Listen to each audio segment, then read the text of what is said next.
jawab seorang guru adalah bagaimana menciptakan suatu lingkungan positif yang terdiri dari warga sekolah yang saling mendukung, saling belajar, saling bekerja sama, sehingga tercipta kebiasaan-kebiasaan baik. Dari kebiasaan-kebiasaan baik warga sekolah, dan pada akhirnya karakter-karakter dari kebiasaan-kebiasaan baik akan membentuk sebuah budaya positif. Tujuan disiplin positif di sini membentuk karakter positif dan merdeka belajar bagi siswa, membiasakan murid dengan menerapkan budaya positif. Tolak ukurnya, murid aktif dan semangat belajar. Guru dan murid saling menghargai, menghormati, peduli dan menyayangi. Karakter murid lebih baik dan santun. Nah, apa itu budaya positif?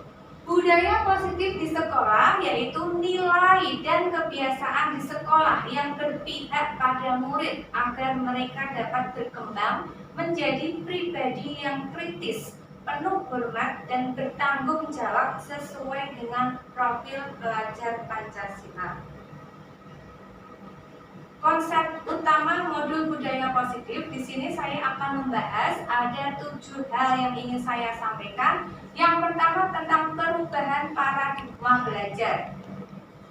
Disiplin positif, kebutuhan dasar manusia, motivasi perilaku manusia, keyakinan kelas, segitiga restitusi, dan restitusi posisi kontrol guru. Oke, untuk yang pertama saya membahas dulu tentang pembelajaran dengan paradigma baru. Apa itu pembelajaran dengan paradigma baru? Pembelajaran dengan paradigma baru dirancang berdasarkan prinsip pembelajaran terdiferensiasi, sehingga setiap siswa belajar sesuai dengan kebutuhan murid dari tahap perkembangannya untuk mewujudkan profil pelajar Pancasila. Disiplin positif. Ketika mendengar kata disiplin, apa yang terbayang di benak Bapak Ibu? Apa yang terlintas di pikiran Bapak Ibu? Tertib. Tepat waktu. Taat. Apa tadi? Tertib. Tertib. Taat. Terus? Patuh. Ya, betul. Tepat waktu. Tepat waktu. Nah, kebanyakan orang akan menghubungkan kata disiplin dengan tata tertib. Kan tadi disebutkan tata tertib, teratur, dan kepatuhan pada peraturan. Kata disiplin juga sering dihubungkan dengan hukuman. Padahal itu sungguh berbeda, karena belajar tentang disiplin positif tidak harus dengan memberi hukuman. Justru itu adalah salah satu alternatif terakhir dan kalau perlu tidak digunakan sama sekali. Diana Gosen ini adalah salah satu pakar pendidikan. Dalam bukunya Restructuring School Discipline tahun 2021 menyatakan bahwa arti dari kata disiplin berasal dari bahasa Latin disiplin yang artinya belajar. Kata disiplin juga berasal dari akar kata yang sama dengan disiplin atau murid atau pengikut. Untuk menjadi seorang murid atau pengikut, seorang harus paham betul alasan mengapa mereka mengikuti suatu aliran atau ajaran tertentu. Sehingga motivasi yang terbangun adalah motivasi intrinsik, motivasi dari dalam diri. Bukan ekstrinsik. Ekstrinsik itu dari luar. Diana juga menyatakan bahwa arti asli dari kata disiplin ini juga bernotasi dengan disiplin diri dari murid-murid Socrates dan Plato. Disiplin diri dapat membuat seseorang menggali potensinya menuju kepada sebuah tujuan, sesuatu yang dihargai dan bermakna. Disiplin diri juga mempelajari bagaimana cara kita mengontrol diri dan bagaimana menguasai diri untuk memilih tindakan yang mengacu pada nilai-nilai yang kita hargai. Nah, sebagai pendidik, tujuan kita adalah menciptakan anak-anak yang memiliki disiplin diri sehingga mereka bisa berperilaku dengan mengacu pada nilai-nilai kebajikan universal dan memiliki motivasi intrinsik, bukan ekstrinsik. Apa itu nilai-nilai kebajikan? Nah, nilai-nilai kebajikan adalah sifat-sifat positif manusia yang merupakan tujuan mulia yang ingin dicapai setiap individu. Nilai-nilai kebajikan universal berarti nilai-nilai kebajikan yang disepakati bersama, lepas dari suku bangsa, agama, bangsa maupun latar belakangnya.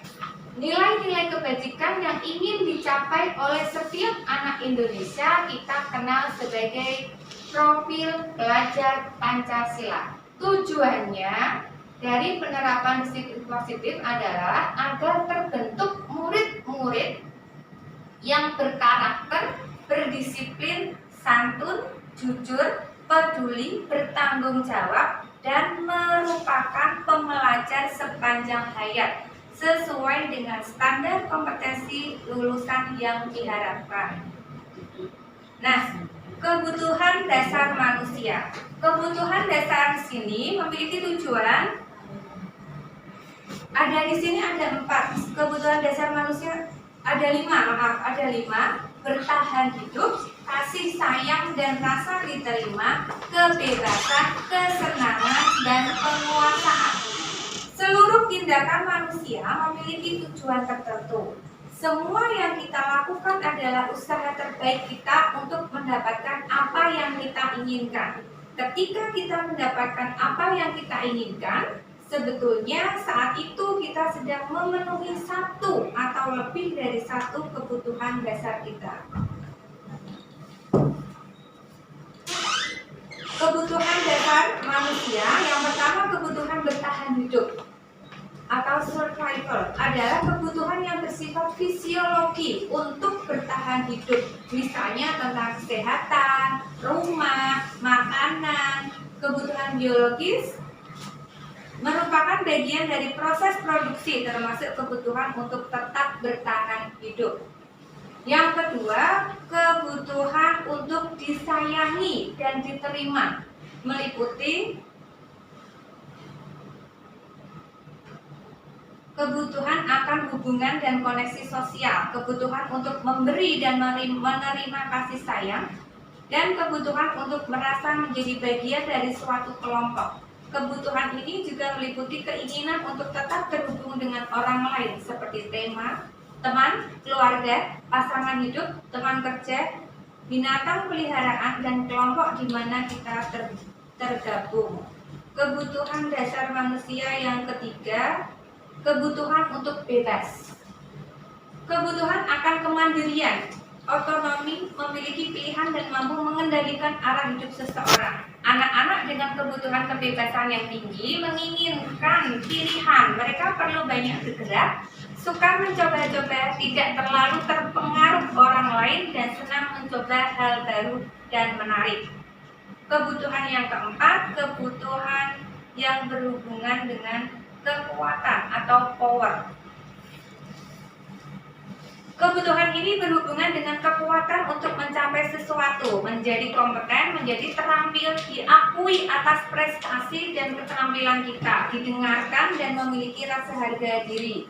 Kebutuhan ini meliputi keinginan untuk dianggap berharga, bisa membuat perbedaan, bisa membuat pencapaian kompeten, diakui dan dihormati. Dan yang terakhir, kebutuhan akan kesenangan. Kebutuhan untuk mencari kesenangan, bermain, tertawa. Anak-anak dengan kebutuhan dasar kesenangan yang tinggi biasanya ingin menikmati apa yang mereka lakukan. Mereka yang juga bisa berkonsentrasi tinggi saat mengerjakan hal yang disenangi. Mereka suka permainan dan suka mengoleksi barang, suka bergurau, suka melucu, dan juga menggemaskan. Bahkan saat mereka bertingkah laku buruk, mereka masih terlihat lucu.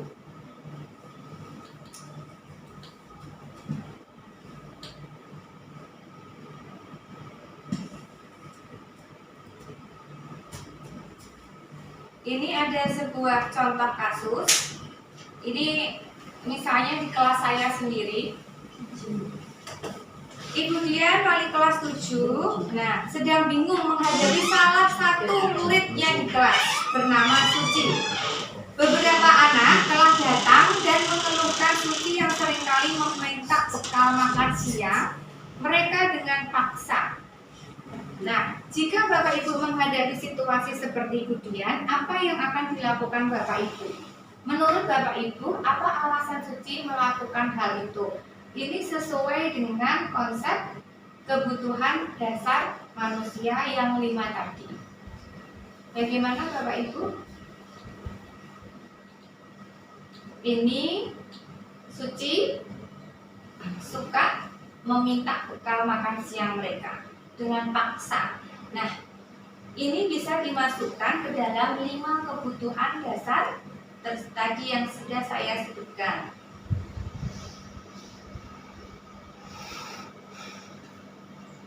Dalam konteks penerapan disiplin positif, Ibu Dian sebaiknya mencari alasan melakukan tindakan tersebut agar mengetahui kebutuhan mana yang sedang berusaha dipenuhi oleh Suci. Nah, dari kasus tadi itu bisa kita simpulkan satu, mungkin dia butuh kasih sayang, dia ingin diterima oleh teman-temannya, makanya Suci mencari perhatian. Nah, itu salah satunya. Yang kedua, dia mau mencari kesenangan. Dia berpikir bahwa dia itu iseng, karena dia iseng, godain si ini, aku minta bekalnya ini ya, karena menurut dia itu dia senang melakukan seperti itu. Yang ketiga, bertahan hidup. Nah, mungkin dia meminta bekal temannya secara paksa karena dia merasa lapar, jadi dia minta paksa punya temannya. Kebebasan. Nah, bisa jadi kenapa kok dia meminta bekal sama temennya? Mungkin karena dia sudah bosan dibawakan makanan orang tuanya yang itu-itu saja, sedangkan teman-temannya mungkin ada yang lebih menarik. Dan yang terakhir tentang kekuasaan atau power. Nah, mungkin Suci itu kenapa kok dia ngambil? Nah, mungkin dia merasa kalau saya bisa mengambil, teman saya nggak berani, saya itu berarti hebat, saya itu berkuasa, teman-teman saya nggak berani sama saya.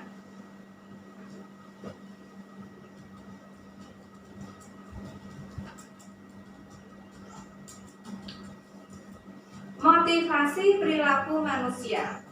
Motivasi merupakan dorongan yang timbul pada diri seseorang secara sadar atau tidak sadar untuk melakukan suatu tindakan dengan tujuan tertentu. Motivasi ada dua, motivasi eksternal dan motivasi eksternal. Motivasi eksternal untuk menghindari ketidaknyamanan atau hukuman.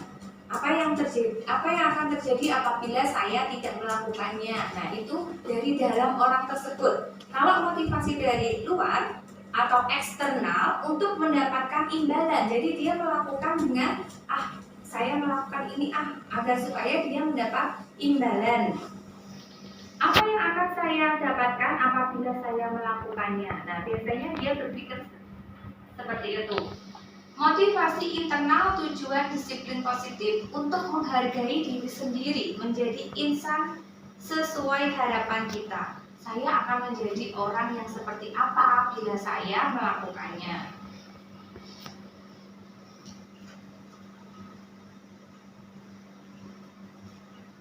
Nah, di sini saya akan membahas tentang perbedaan hukuman dan konsekuensi. Bapak Ibu, kita sudah sering mendengar istilah kata ini tentang hukuman dan konsekuensi. Hukuman, apa itu hukuman? Hukuman adalah bentuk pengendalian perilaku seseorang yang bersifat memaksa dengan menciptakan identitas gagal. Sedangkan konsekuensi adalah perilaku yang berfokus mengajarkan anak bagaimana bertingkah laku lebih baik untuk kedepannya. Konsekuensi memberikan pilihan-pilihan jalan keluar kepada pelanggar. Hukuman misalnya, sesuatu yang perbedaan ini hukuman, sesuatu yang sangat menyakitkan. Untuk siapa? Untuk si anak. Sedangkan kalau konsekuensi, sesuatu yang harus terjadi. konsekuensinya. Oh, misalnya saya sudah melanggar kemarin itu waktu di kelas, kalau saya tidak mengerjakan, berarti nanti saya akan mendapat, saya disuruh menulis, misalnya menulis puisi, atau saya bercerita tentang pengalaman.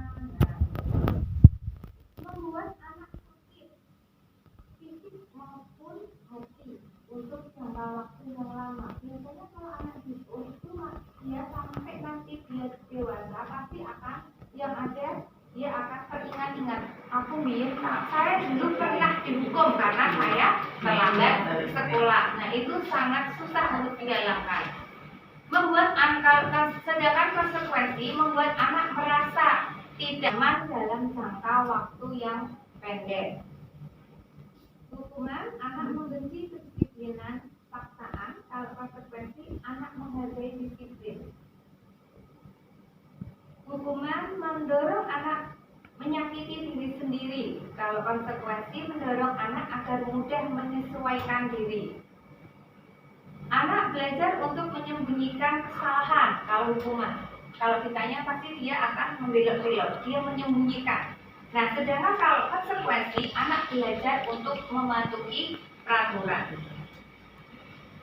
Hukuman, anak biasanya marah, rasa bersalah, dipermalukan, merasa tidak dihargai. Sedangkan kalau konsekuensi, kehilangan hak, dibuat tidak nyaman,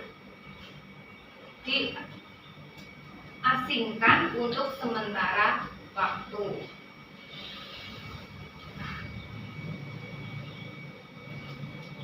Nah, mari kita berlatih. Mari berlatih hukuman atau konsekuensi.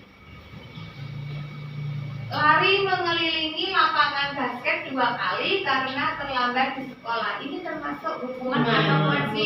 Hukuman. Membersihkan tumpahan air di meja tulis karena tersenggol pada saat belajar. Membersihkan tumpahan. Ya betul, konsekuensi. Murid diminta untuk push up 15 kali karena tidak menggunakan masker. Ya, teman. Menggantikan kertas tugas teman yang telah dicoret-coret. Konsekuensi. Murid disuruh untuk tidak mengenakan sepatu seharian di sekolah karena tidak mengenakan sepatu hitam. Hukuman. Ya, betul, hukuman. Berdiri di depan kelas sambil mengangkat kaki satu karena tidak mengerjakan tugas. Hukuman. Keyakinan yang berikutnya tentang keyakinan kelas. Nah, di sekolah kita sudah ada tata tertib.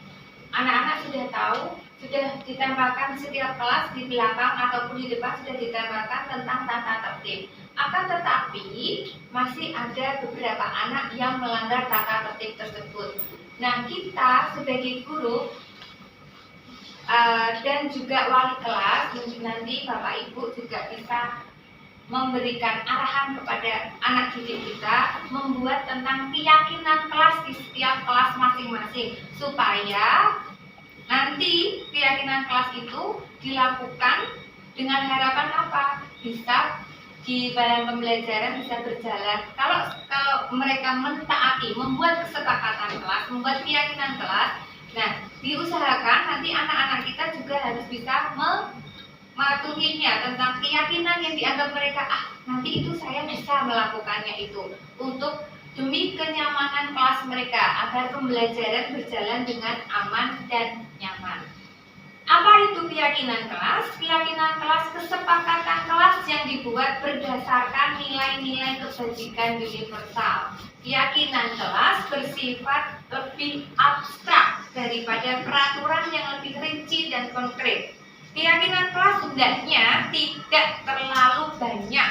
Jadi tidak usah terlalu banyak-banyak. Kalau terlalu banyak nanti yang ada anak itu malah lupa. Tapi kalau kita buat misalnya 5 atau 7, nah itu pasti mereka akan memahami. Oh iya ya, mereka akan mengingat. Sehingga mudah diingat dan dipahami. Semua warga di kelas ikut berkontribusi dalam pembuatan keyakinan kelas lewat kegiatan curah pendapat. Nah, ini nanti berarti Bapak Ibu bisa meminta pendapat mereka. Mereka disuruh mengungkapkan kegiatan apa ya, pengen apa, satu. Nah, setelah itu nanti kita bahas global of, kita sepakati membuat menjadi sebuah keyakinan kelas yang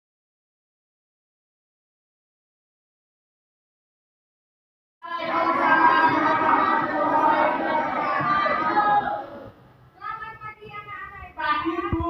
Pagi, Bu. Ada yang datang hari? Ada.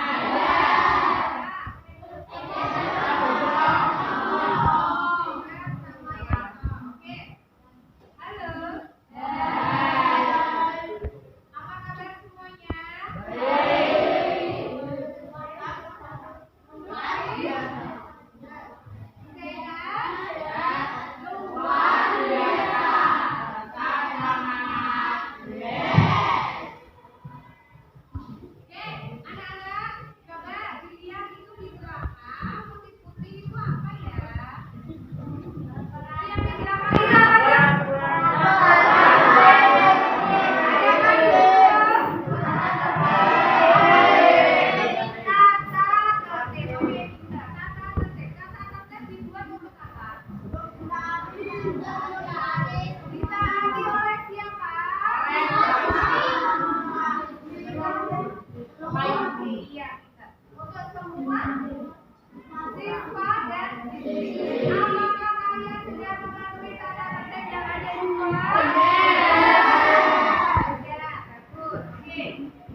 Ya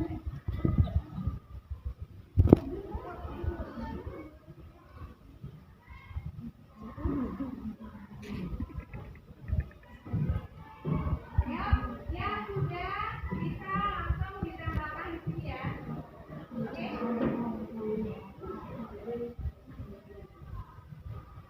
Sudah anak-anak? Ya, yang udah silakan ditembakkan di sini ya.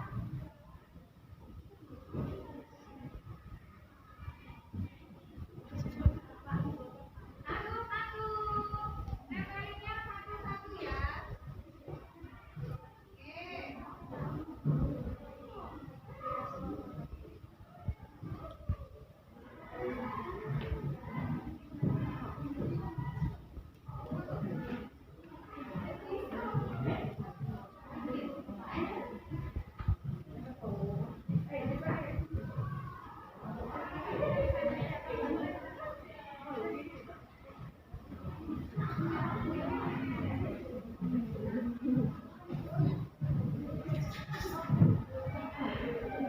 Satu-satu, ayo satu-satu tidak bergerak. Satu-satu, ayo. Satu-satu. Ayo semuanya satu.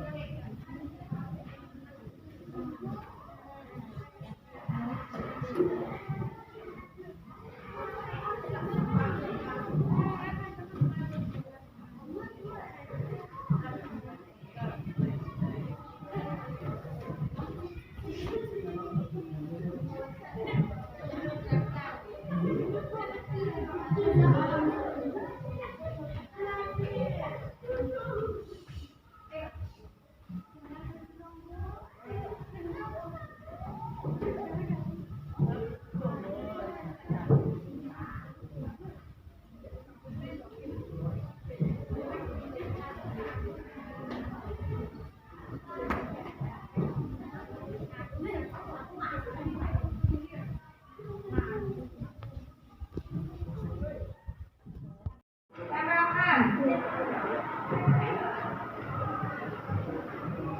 Nah, ayo.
dari ketika ingin bertanya. Oke, pintar. Ini sudah ada sama menjaga kebersihan kelas.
Restitusi adalah proses menciptakan kondisi bagi murid untuk memperbaiki kesalahan mereka, sehingga mereka bisa kembali pada kelompok mereka dengan karakter yang lebih kuat.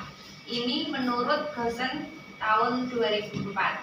Restitusi juga adalah proses kolaboratif yang mengajarkan murid untuk mencari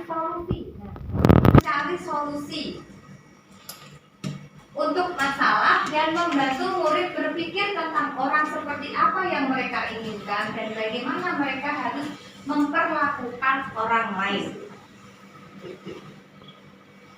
Segitiga restitusi itu meliputi 3 hal. Yang pertama tentang menstabilkan identitas. Membuat anak merasa gagal karena berbuat salah menjadi positif terhadap dirinya. Misalnya, di dalam menstabilkan identitas, kita bisa berkata, setiap orang, misalkan anak punya kesalahan, nah kita bisa ngomong sama anak untuk menstabilkan identitas mereka dulu. Bapak Ibu mungkin bisa memulainya dengan setiap orang pasti pernah melakukan kesalahan. Kemudian juga bisa misalnya Bapak Ibu bilang, kamu bukan satu-satunya yang pernah melakukan itu. Yang kedua tentang validasi tindakan yang salah. Untuk apa? Membantu siswa mengenali basic need atau kebutuhan yang ingin dipenuhi ketika melakukan kesalahan itu. Misalnya, kamu tentu punya alasan mengapa melakukan itu. Adakah cara yang paling efektif untuk mendapatkan apa yang kamu butuhkan? Nah, itu salah satu pertanyaan untuk validasi tindakan yang salah. Yang ketiga, menanyakan keyakinan. Anak melihat kesalahannya dihubungkan dengan norma sosial dan nilai-nilai yang mendasari manusia berinteraksi dengan orang lain. Kalau di dalam sini menanyakan keyakinan, kita sebagai Bapak Ibu guru mungkin bisa memulainya dengan menanyakan keyakinan kelas apa yang telah kalian sepakati di kelas. Restitusi anak itu ada 5. Mau kita sebagai seorang penghukum atau pembuat rasa bersalah, sebagai teman, sebagai pemantau, ataupun sebagai manajer. Sebagai penghukum, seorang penghukum bisa menggunakan hukuman fisik, maupun verbal. Guru-guru yang menerapkan posisi penghukum biasanya akan berkata, patuhi aturan saya, atau awas, kamu selalu saja salah. Itu membuat sebagai penghukum, membuat merasa bersalah. Pada posisi ini biasanya guru akan bersuara lemah lembut.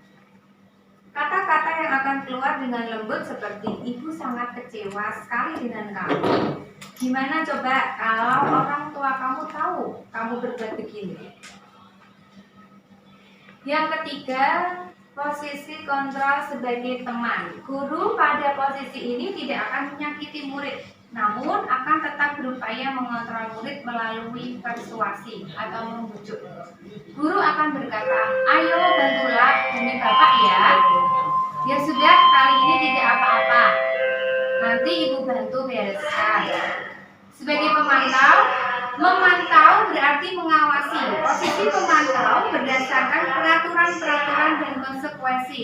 Nah, pada pemantau biasanya bapak ibu bisa menggunakan peraturannya apa? Apa yang telah kamu lakukan? Dan yang terakhir, manajer sebagai manajer. Posisi di mana guru berbuat sesuatu bersama dengan murid, mempersilahkan murid mempertanggungjawabkan perilakunya, mendukung murid agar dapat menemukan solusi atas permasalahannya sendiri. Seorang manajer akan berkata, jika kamu meyakininya, apakah kamu bersedia memperbaikinya? Apa rencana kamu untuk memperbaiki hal ini? Posisi kita sebagai guru yang sebagai penghukum misalnya, itu anak mungkin akan berkata, biarkan saja, nanti juga marah-marah lagi. Nah, itu yang akan keluar dari anak kalau di posisi kita sebagai penghukum. Membuat orang merasa bersalah, pasti anak akan ngomong, maafkan saya, karena dia merasa, oh saya salah. Sedangkan sebagai teman, saya pikir bapak ibu teman saya, ternyata begitu. Sebagai pemantau, berapa banyak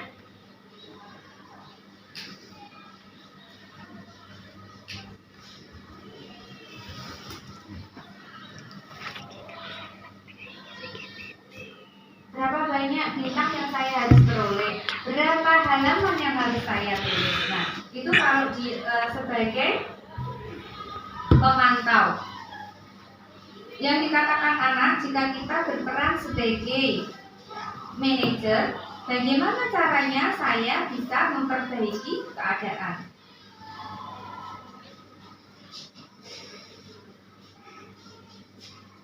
Perbedaan hukuman, konsekuensi, dan restitusi. Ini saya contoh, ada sebuah kasus. Di sini saya memberi contoh kasus siswa sering tidak mengerjakan PR. Kalau hukuman, guru menghukum siswa tersebut berhormat bendera selama 10 menit misalnya. Guru marah dan murid menjadi takut. Konsekuensi, guru memberi konsekuensi untuk mengerjakan PR-nya saat istirahat atau dikerjakan sebanyak 3 kali lipat. Guru tegas dan siswa menghormati peraturan. Sedangkan kalau restitusi, guru menanyakan keyakinan kelas atau dirinya membantu untuk menyelesaikan masalahnya. Guru terbuka dan siswa menghormati dirinya dan orang lain.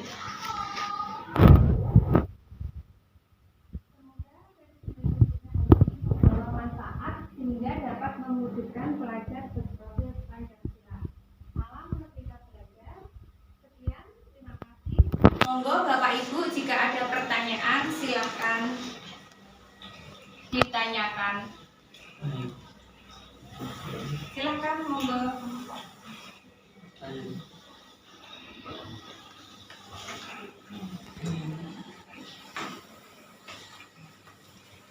Saya Budian. Monggo Bu Pita. Saya tercengang ya Bu melihat ternyata Saya juga merasa ternyata selama ini yang saya lakukan terhadap anak dengan melihat yang dipaparkan Budian, ternyata saya lebih sering menghukum dari yang saya lihat di situ. Tapi tapi bagaimana menurut Budian sendiri juga, bagaimana jika misalkan seandainya kita berperan atau kita itu ke anak itu dengan memberikan restitusi, apakah anak nanti tidak menerimanya seperti ini? Mordi mono keok. Jadi nanti kembali lagi melakukan hal tersebut. Menurut Budian bagaimana? Oke. Terima kasih Bu Vita pertanyaannya. Ketika kita saya juga baru belajar, kita sama-sama belajar, sama-sama belajar, tidak bermaksud menggurui, saya juga karena belajar. Sebelum saya mengetahui tentang ini, saya juga sering sebagai penghukum. Akan tetapi setelah saya belajar dengan ini, saya secara pelan-pelan saya belajar, oh ternyata saya harus begini. Nah, untuk tadi pertanyaan tadi itu kita bisa mungkin sebagai seorang guru, kita di sini lebih baiknya sebagai posisi seorang manajer.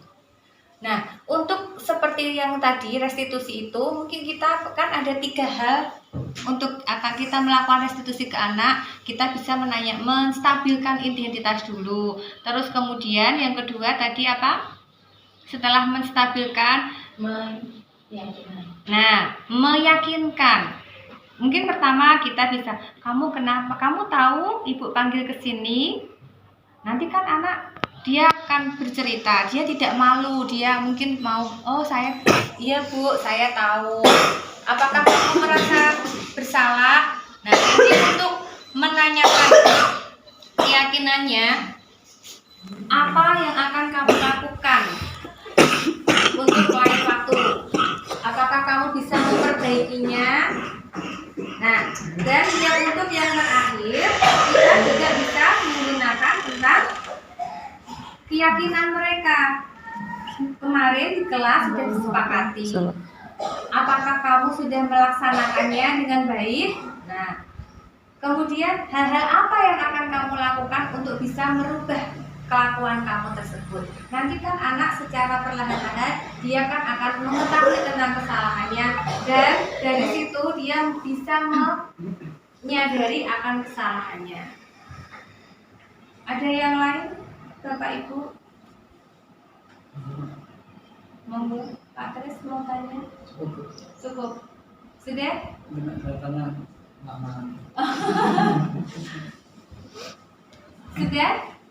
Sudah cukup belum Bu Vita? Sampun Bu, semoga besok kita bisa menerapkan disiplin positif ke anak-anak kita. Iya Bapak Ibu, saya berharap untuk kita semuanya kita bisa menerapkan budaya positif ini ke anak-anak kita demi sekolah kita tercinta ini, Mungkin bisa dilakukan dengan hal-hal yang dari hal yang kecil dulu. Terus kemudian ini tadi tentang hukuman, konsekuensi ataupun tentang restitusi. Nah, restitusi, ya, posisi kontrol kita sebagai seorang guru pun juga kita praktekkan. Mungkin dari sini kita bisa tahu, oh ya, sebaiknya saya itu sebagai posisinya itu tidak sebagai seorang penghukum terus. Kita bergeserlah, mungkin bisa sebagai teman, pembuat rasa bersalah, ataupun sebagai manajer. Sekian Bapak Ibu, terima kasih atas waktunya. Mohon maaf jika ada tutur kata atau sikap saya yang tidak berkenan di hati Bapak Ibu. Saya mohon maaf. Wassalamualaikum warahmatullahi wabarakatuh. Waalaikumsalam warahmatullahi wabarakatuh.